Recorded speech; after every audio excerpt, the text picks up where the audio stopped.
आजच डाउनलोड करा आणि तुमच्या आवडत्या मालिकांचा आनंद लुटा।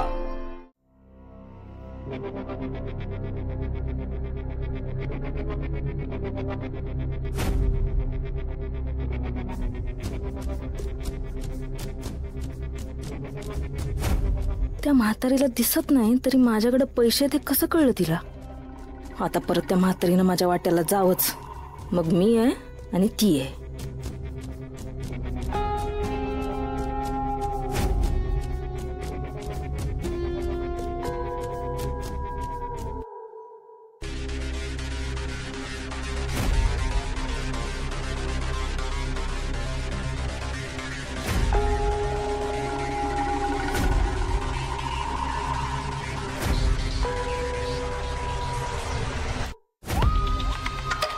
नाही नाही, कोणीच पाठलाग करत नाही, मलाच भास होत आहे।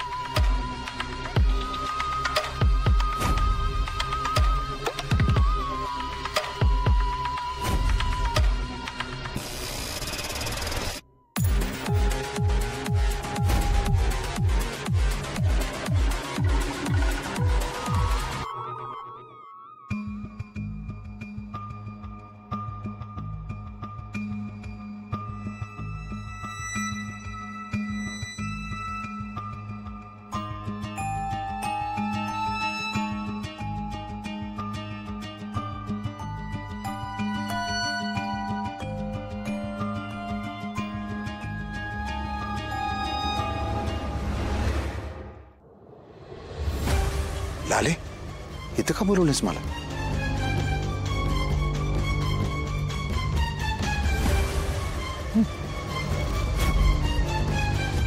एवढे पैसे तुझ्याकडे कुठून आले? आता या सगळ्याचा विचार नका करू तात्या।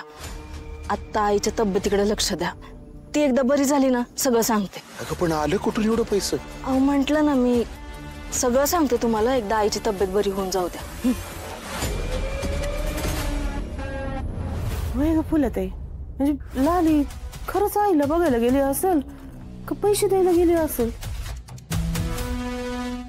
अगं मी सांगते ना, पैसे देऊन गेली।